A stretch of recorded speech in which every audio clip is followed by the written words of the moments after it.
আমার জামাইকে আমি চিনতে পারতেছি না, সেরকম একটা অবস্থা। যখন যেটা বলতেছি চট করে সেটাই শুনতেছে। তো দেখেন কি একটা অবস্থা।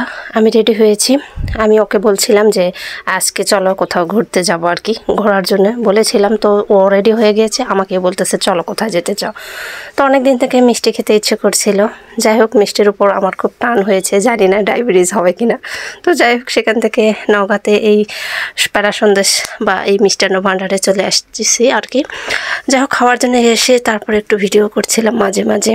তো চুপি চুপি একটু করে ভিডিও করছিলাম, এখানে বসে এক পিস করে মিষ্টি খেয়ে আমার গা গোলাচ্ছিল। তো যাই হোক, আমার শখ মিটে গিয়েছে। এরপর এখান থেকে চলে আসলাম, একটু বিকেল হয়ে গেছে।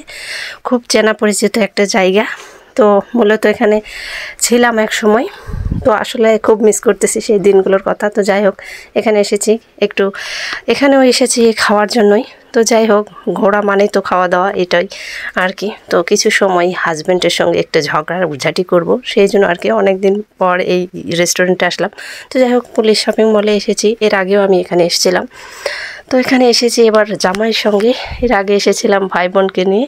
তো এখানে এসেছি, মোমো না খেলে কি আর হয়। তো যাই হোক, আমি একটু ঝাল জাতীয় জিনিস চাচ্ছিলাম। তো এখানে মোমো এবার খেয়েছি, তো মোটেও মজা লাগেনি আমার কাছে, এই মোমোটা পচা লেগেছে আর কি। তো যাই হোক, কিছুই করার নেই, নিয়েছে যখন অবশ্যই খেতেই হবে, আমাকে শেষ করতে হবে আর কি। আর আমরা যে সময়টা গেছিলাম আসলে সন্ধ্যা টাইপের। তো এই সময়টা সেরকম লোকজন ছিল না, আমরা একদম কর্নারে বসেছি। এই জায়গাটা আসলে খুব একটা সুন্দর একটা জায়গা ছবি টবি উঠানোর জন্য। তো যাই হোক, এখানে এসেছে বলে কথা, ঝগড়াঝাটি করব, একটু সময় পার করবো, এইটা তো ব্যাপার। আর অপেক্ষা করা ছাড়া তো আর এখানে কিছুই নেই। তো আমরা এত গল্প খুঁজে পাচ্ছিলাম না। তো যাই হোক, এখানে কফি নিয়েছি। আমার ইচ্ছে ছিল আমি একটু কোল্ড কফি খাবো, কোল্ড কফি মজা লাগে। তো কিছু করার নেই, আমার তো গলার সমস্যা, যার কারণে আমাকে ওটা খেতে দেয়নি। আর আমার জামাই তো নিয়েছে কোল্ড কফি। তো আমি হট কফিটা খাচ্ছিলাম আর ভিডিওটা করছিলাম। এত সুন্দর একটা ছিল, এত সুন্দর দেখতে, উপরে ডেকোরেশন করেছে। আর আমার জামাইয়ের অবস্থা দেখেন, ও আমাকে রেখে রেখে একাই খেয়ে নিচ্ছে। আমি তো বলছিলাম আমরা কী টপিক নিয়ে কথা বলবো সেটাই খুঁজে পাচ্ছিলাম না। যদিও এখানে প্রেমিক প্রেমিকার আলাপন এখানে চলে, তো আমরা কি করব ভাবতেছিলাম। তো বাসায় ঝগড়া না করে ওকে বলছিলাম যে চলো, যখন আমরা ঝগড়া শুরু করব তখন এখানে চলে আসবা আমাকে নিয়ে, এখানে বসে বসে ঝগড়া করব আর খাবারের অর্ডার দিয়ে বসে থাকবো। ঝগড়া শেষ হবে, আমরা খাবো, তারপর চলে আসবো। দেখেন এই সুযোগে কথা বলতে বলে টস করে ওর কাছ থেকে ওটা নিয়ে নিলাম। আমি একটু বললাম একটু টেস্ট করি, আমার মুখে লজ্জা নেই। তো যাই হোক, এখানে আমি হাসিও পাচ্ছিল। আর বাইরে আসলেই দেখেন আমার জামাইয়ের একটা অবস্থা। ব্যস্ত লোক কাকে বলে জানেন? আমার জামাই যতটা ব্যস্ত, যেখানে যাবে সেখানে ফোনে কথা বলবে, গল্প করার কোথায় আর আমার সময়।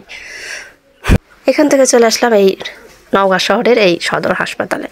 এই লিফট আছে, যদিও লিফটে এত একটা ঝামেলা। আর যেহেতু আমার শরীরটা ভীষণই উইক, খুবই দুর্বল, খুব খারাপ। তো যাই হোক, আমি লিফটে উঠবো না, সিঁড়ি দিয়ে উঠবো। তো 6 তলাতে উঠতে গিয়েছে, আমার কী একটা অবস্থা হয়েছে। উঠতে যতটা না কষ্ট লেগেছে, নামতে ততটাই আরাম। তো দেখেন কেমন স্বার্থপর, ও আগে আগে চলে যাচ্ছিলো আমাকে রেখে, খুব তাড়াহুড়ো করে নেমে চলে যাচ্ছে।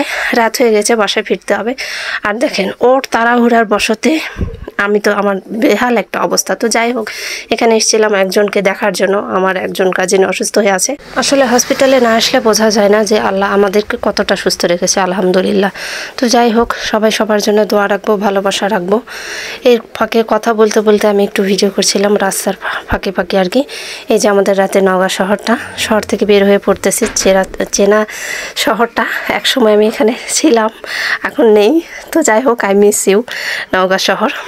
এই যে সবাই ভালো থাকবেন, সুস্থ থাকবেন। আজকের ব্লগটি এ পর্যন্তই, আল্লাহ হাফেজ।